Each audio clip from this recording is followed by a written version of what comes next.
Hoy vamos a discurrir sobre los desafíos diplomáticos más delicados que hoy por hoy enfrenta nuestro país, El Salvador. Pero no sin antes recordarles que me escriban a mi WhatsApp y me sigan en mis redes sociales: Twitter, Facebook, Instagram, TikTok, Spotify y en mi canal en YouTube. El actual gobierno salvadoreño empezó recomponiendo la relación con los Estados Unidos, que había sido deteriorada por el FMLN, organización de izquierda a la que le gusta quemar banderas norteamericanas.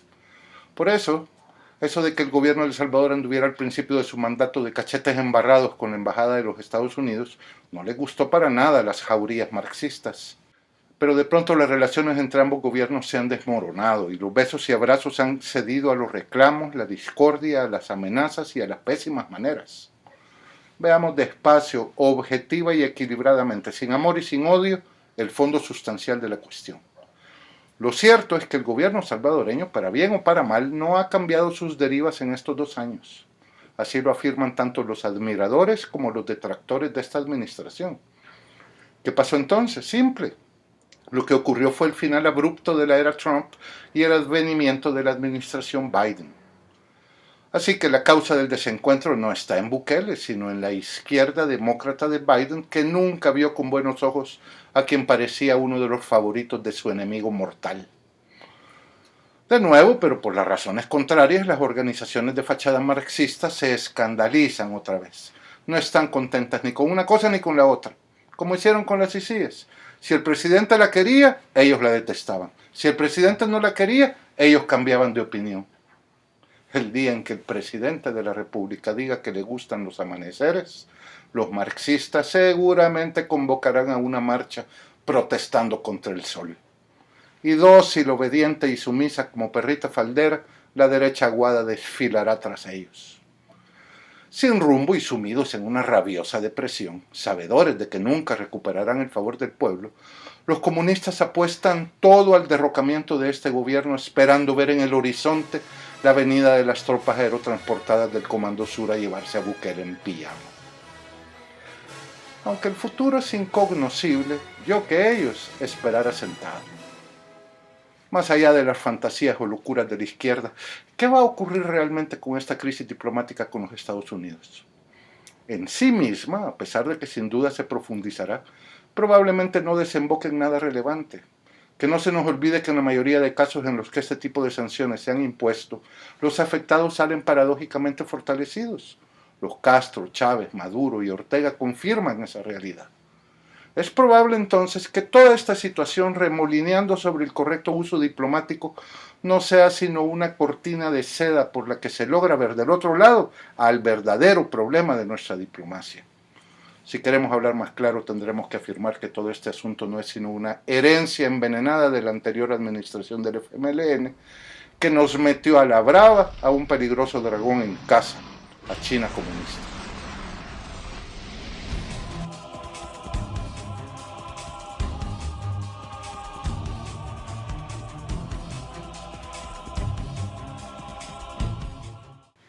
La historia es maestra de vida. Veamos los antecedentes.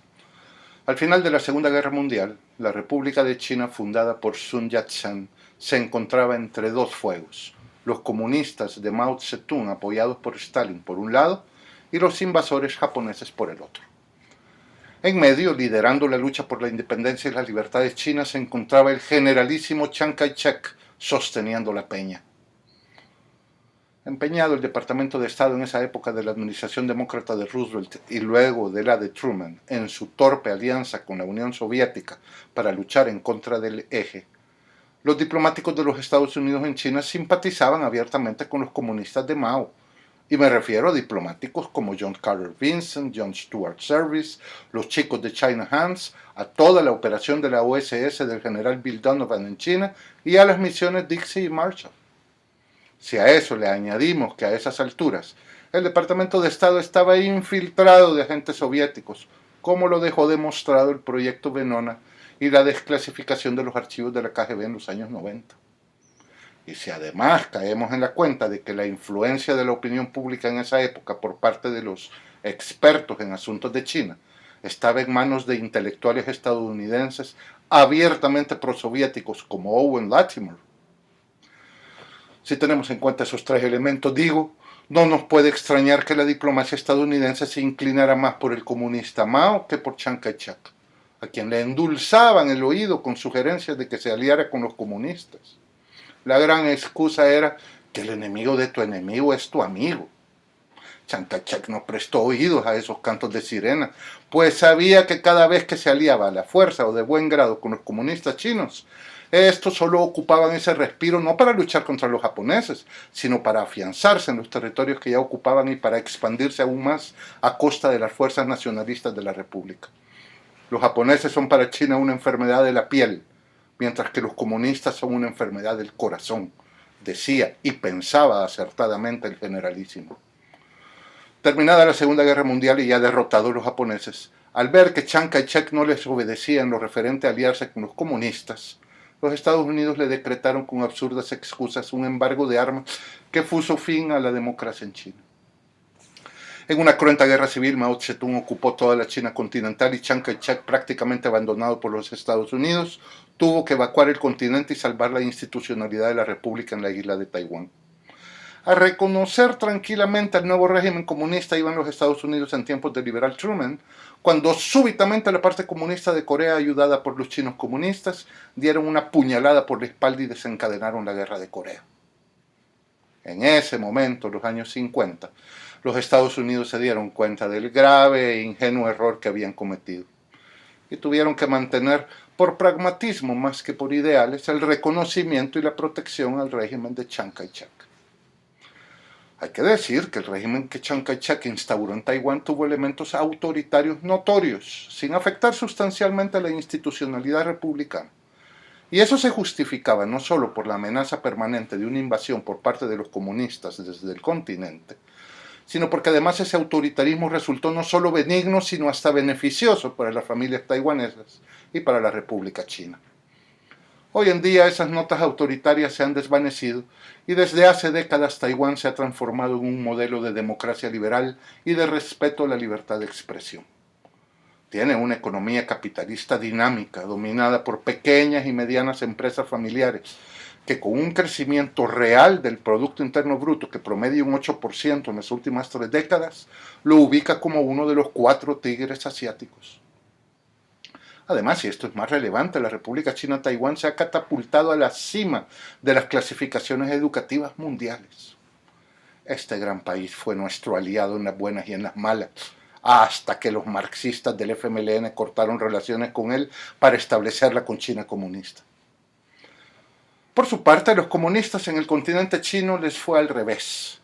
Colapsaron económicamente, generando las hambrunas más terribles de la historia, y se dedicaron bajo el manto de una autocracia de corte totalitario marxista a la costumbre que dicta esta ideología: matar a sus conciudadanos.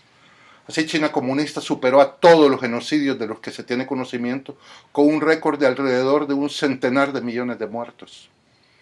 Internacionalmente, China comunista no habría pasado de ser un cero a la izquierda en el gran juego geopolítico si no fuera porque era y sigue siendo el país más poblado del mundo, y porque antes de pelearse con ella, la Unión Soviética la dotó de armas nucleares.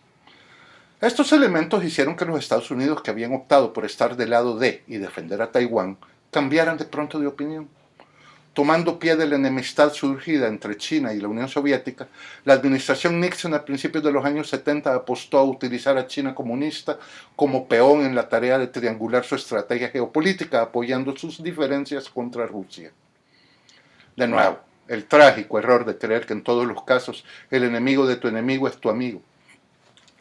Así los Estados Unidos, al tiempo que desvinculaban el valor del dólar del patrón oro, reconocían al régimen totalitario de China comunista como el único representante del pueblo chino. Taiwán quedó entonces, a partir de los años 70, relegada bajo una ambigua política de protección que dura hasta la fecha. Los peligros reales de esta maquiavélica política internacional fueron advertidos clarividentemente por Alexander Solzhenitsyn, ese campeón global de las libertades y que hasta su muerte fue una especie de conciencia viva de Occidente y Oriente. Decía Solzhenitsyn en su célebre discurso del 8 de junio de 1978 en la Universidad de Harvard lo siguiente: уже раздаются Some голоса, Western voices already have spoken как бы еще в одном мировом конфликте of obtaining protection from a third заслониться power против силы against aggression in чужой the силой. next world conflict, if there is one. Загородиться теперь Китаем. In this case, the shield would be China. Однако никому в мире не пожелаю такого But I would исхода, not wish such an outcome to any country in the world. не говоря, что это опять роковой First of союз со all, злом. it is again a doomed alliance with evil. Это дало бы Америке лишь Also, некоторую it would оттяжку. grant the United States a respite. Но затем, But когда when, миллиардный at a later Китай date, China, with обернулся бы its с billion американским people, оружием, would turn around сама armed with Америка была бы American отдана weapons, нынешнему America камбоджийскому itself would геноциду. fall prey to a genocide similar to the one in Cambodia in our days.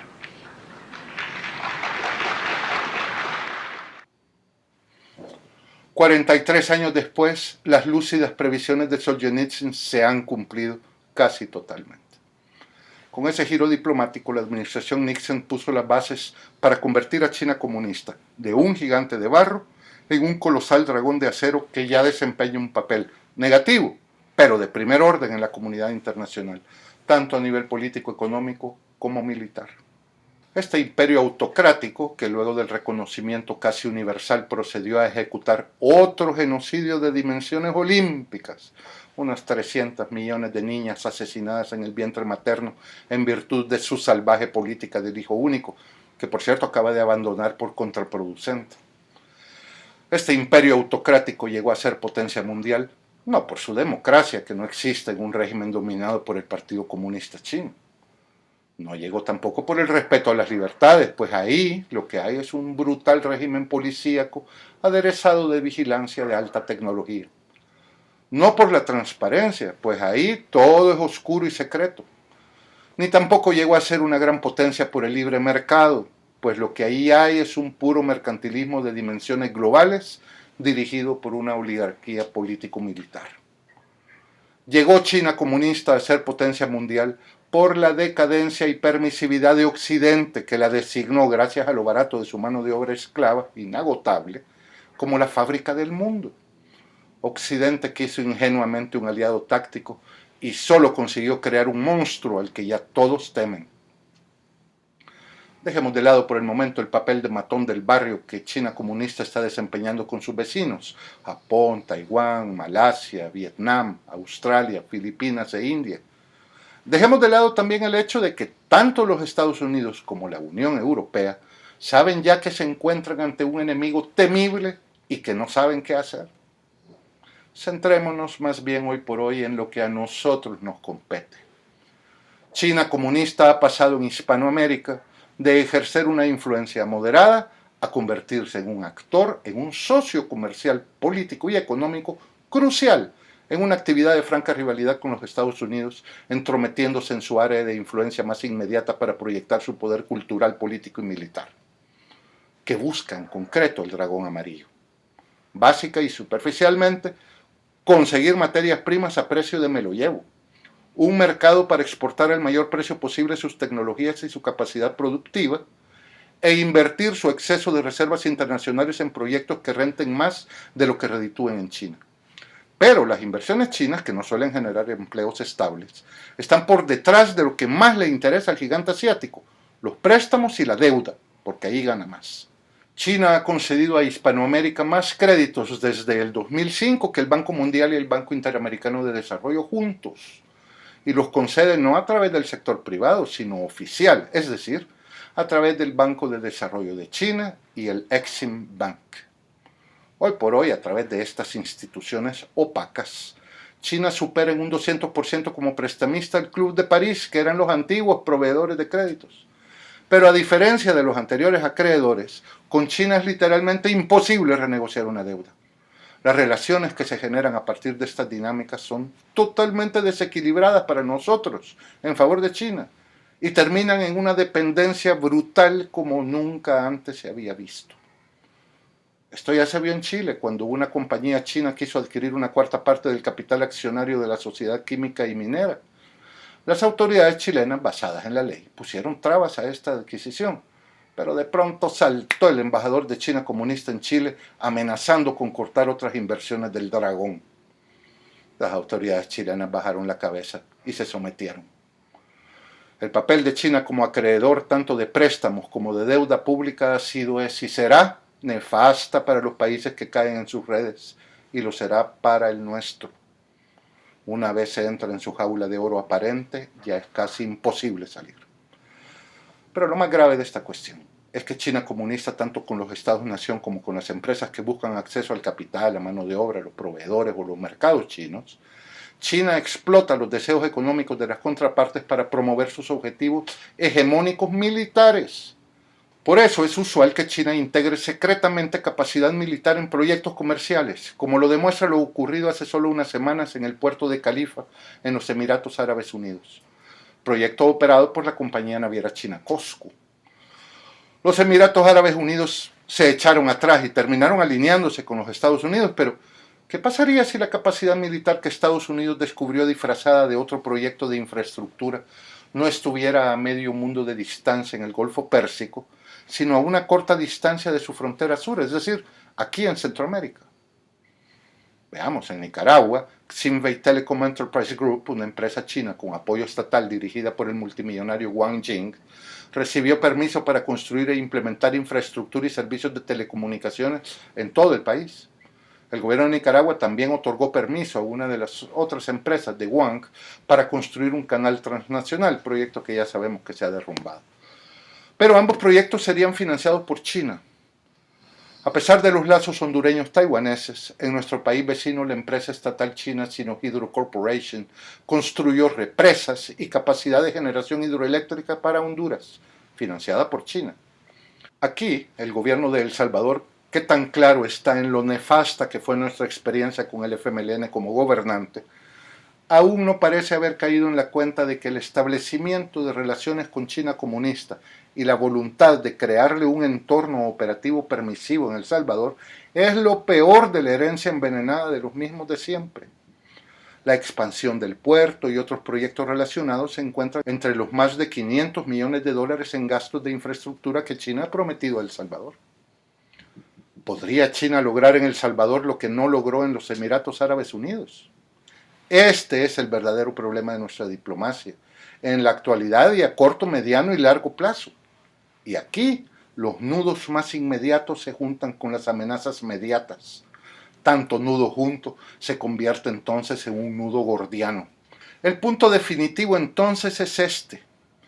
¿Quiere realmente el gobierno de los Estados Unidos evitar que El Salvador y los países centroamericanos se vean forzados a entrar en la órbita del gran dragón amarillo?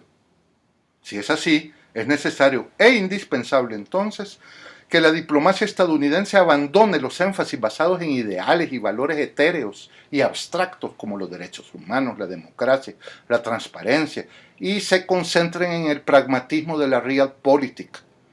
Cada vez en la historia que la política exterior estadounidense se lanza, aunque sea en apariencia a la quijotesca tarea de exportar los valores del American Way of Life, algunos de ellos abiertamente progresistas, el caos invade algunos lugares del mundo. Si no, veamos el caso de Nicaragua y el advenimiento de los sandinistas en los 70s, la caída de Batista y el entronizamiento de la dictadura castrista, la caída del Shah de Irán y la instalación del régimen de los ayatolas, el desmoronamiento de Gaddafi y Hussein y el posterior surgimiento del caos en Medio Oriente y del califato islámico.